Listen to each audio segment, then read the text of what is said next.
Jogendra Kumar police आयुक्त प्रयागराज ऐसा बताया है हमको लोगों ने। सही है कि नहीं पता नहीं। ये जो व्यक्ति है यही सबसे ज्यादा हठधर्मी वहां पर था। अगर किसी ने बात को बिगाड़ा यही व्यक्ति था। बहुत ही हठधर्मी, बहुत ही दुष्ट प्रकृति का।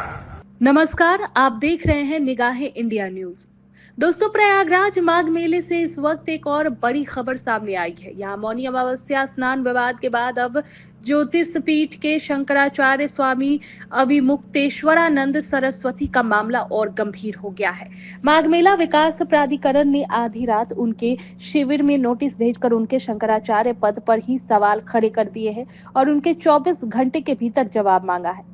मेला प्राधिकरण का कहना है कि सर्वोच्च न्यायालय में ज्योतिष पीठ शंकराचार्य से जुड़े मामले अभी विचाराधीन है और 14 अक्टूबर 2025 को सुप्रीम कोर्ट ने स्पष्ट आदेश दिया है कि अंतिम निर्णय तक किसी भी धर्माचार्य और का ज्योतिष पीठ शंकराचार्य के रूप में पीठाभिषेक नहीं किया जाएगा। इसके बावजूद माघ मेला 2025-26 के दौरान स्वामी अभिमुक्तेश्वरानंद के शिविर में लगे बोर्ड पर उन्हें ज्योतिष पीठ का शंकराचार्य दर्शाया गया है, जो न्यायालय के आदेशों की अवहेलना की श्रेणी में आता है।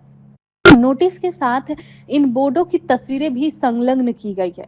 प्राधिकरण ने अपने पत्र में साफ किया है कि अब तक सुप्रीम कोर्ट की ओर से इस आदेश में कोई बदलाव नहीं किया गया है और मामला यथावत लंबित है। ऐसे में शंकराचार्य से ये स्पष्ट करने को कहा गया है कि वे किस आधार पर अपने नाम के साथ शंकराचार्य पद का प्रयोग कर रहे हैं और सार्वजनिक रूप से इसका प्रचार कर रहे हैं। ये नोटिस ऐसे वक्त आया है जब शंकराचार्य पहले से ही मौनी अमावस्या के दिन हुए घटनाक्रम को लेकर नाराज चल रहे हैं। 18 जनवरी को मौनी अमावस्या स्नान के दौरान वे करीब 200 अनुयायियों के साथ पालकी पर सवार होकर संगम नोज की ओर बढ़ रहे थे। तभी पुलिस ने बैरिकेडिंग लगाकर उन्हें रोक दिया। प्रशासन का कहना है कि उस समय संगम तट पर अत्यधिक भीड़ थी और सुरक्षा कारणों से नो व्हीकल जोन लागू था, इसलिए पालकी के साथ आगे जाने की अनुमति नहीं थी। शंकराचार्य स्वामी अभिमुक्तेश्वरानंद का आरोप है कि उनके शिष्यों के साथ धक्का मुक्की की गई, उन्हें घसीटा गया और सादी वर्दी में मौजूद अधिकारियों ने मारपीट की। उनका कहना है कि ये सनातन परंपरा और संत समाज का अपमान है। पिछले 3 दिनों में शंकराचार्य अपने माघ मेला सेक्टर 4 स्थित शिविर के बाहर पालकी पर ही बैठे हुए। उनका कहना है कि वे धरना नहीं दे रहे हैं बल्कि पुलिस की अभिरक्षा में है। उन्होंने साफ कहा कि जब तक प्रशासन उन्हें सम्मान और प्रोटोकॉल के साथ संगम स्नान नहीं कराता और सार्वजनिक रूप से माफी नहीं मांगता, तब तक वे न तो अन्न ग्रहण करेंगे और न ही गंगा स्नान करेंगे। प्रशासन की ओर से इस पूरी मामले में सख्त रुख अपनाया गया है। अधिकारियों का कहना है कि मौनी अमावस्या के दिन करोड़ों श्रद्धालुओं की मौजूदगी में किसी भी तरह की नई परंपरा या विशेष व्यवस्था की अनुमति नहीं दी जा सकती है। पुलिस का दावा है कि शंकराचार्य के अनुयायियों ने बैरिकेडिंग तोड़ी और अव्यवस्था फैलाने की कोशिश की, जिसकी सीसीटीवी फुटेज भी मौजूद है। अब शंकराचार्य के पद को लेकर जारी नोटिस के बाद ये धार्मिक विवाद प्रशासनिक और कानूनी तीनों स्तर पर और गहरा हो गया है। आपको बता दें कि माघ मेला क्षेत्र में माहौल लगातार गरमाया हुआ है और सबकी निगाहें स्वामी अभिमुक्तेश्वरानंद के जवाब और प्रशासन के अगले कदम पर टिकी हुई है। जोगेंद्र कुमार पुलिस आयुक्त प्रयागराज ऐसा बताया है हमको लोगों ने। सही है कि नहीं पता नहीं। ये जो व्यक्ति है यही सबसे ज्यादा हठधर्मी वहां पर था। अगर किसी ने बात को बिगाड़ा यही व्यक्ति था। बहुत ही हठधर्मी, बहुत ही दुष्ट प्रकृति का।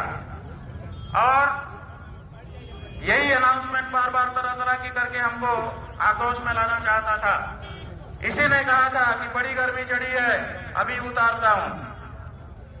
किसको गर्मी चढ़ी थी? ये कहता है बड़ी गर्मी चढ़ी है, अभी उतारता हूं। एक बार तो अच्छा मौका आया, ये अनाउंसमेंट कर रहा था कि तरह तरह के आरोप लगा रहा था कि आपका ये अपराध है, ये अपराध है, ये अपराध कह रहा था। हमने कहा भैया तुमने अपना पक्ष कह लिया, जरा हमको तो हम भी अपनी बात बता। तो कहता है ये माइक हमारे लिए है, आपके लिए नहीं, तुम्हारे लिए नहीं। हमने कहा चलो भाई, तुम्हारा प्रशासन का माइक अगर हमारे लिए है ही नहीं है, कोई बात नहीं। और दूसरा एक अच्छा मौका आया, ये अनाउंसमेंट कर रहा था कि जहां पर बहुत भीड़ है वहां पर इन्होंने अपना रथ खड़ा कर दिया है, जिसके कारण पब्लिक को बड़ी दिक्कत हो रही है। हालांकि वहां नहीं हो रही थी, वो तो एक कोने में था। तो हमने उससे कहा कि अगर दिक्कत हो रही है तो जवानों को कह के वहां खड़ा करवा दो जहां खाली है। हमने क्या गलत प्रस्ताव किया? अगर इनको हमको बात भी करना था तो पहले आके यही तो कहना चाहिए था, महाराज जी जरा इधर कर ले। दोस्तों, अगर आप चाहते हैं कि आपके संस्थान, व्यापार या ब्रांड की पहचान हर घर तक पहुंचे और आपकी आमदनी में दिन दूनी रात चौगुनी तरक्की हो, तो आप वक्त आ गया है निगाह इंडिया न्यूज़ पर अपना विज्ञापन देने का। आप हमसे हमारे आधिकारिक ईमेल आईडी nigahindianews@gmail.com पर संपर्क कर सकते हैं, क्योंकि निगाह इंडिया न्यूज़ है प्रयागराज का पहला और सबसे भरोसेमंद स्थानीय न्यूज़ चैनल जो सिर्फ और सिर्फ आपकी आवाज़ को बुलंद करता है। अगर आपको ये वीडियो पसंद आया हो तो आप इसे लाइक, शेयर और चैनल को सब्सक्राइब करना बिल्कुल ना भूलें। ऐसे ही ताज़ा और ज़मीनी खबरों के लिए, प्रयागराज की खबरों के लिए आप हमारे साथ जुड़े रहिए। मिलते हैं अगले वीडियो में, तब तक के लिए जय हिंद।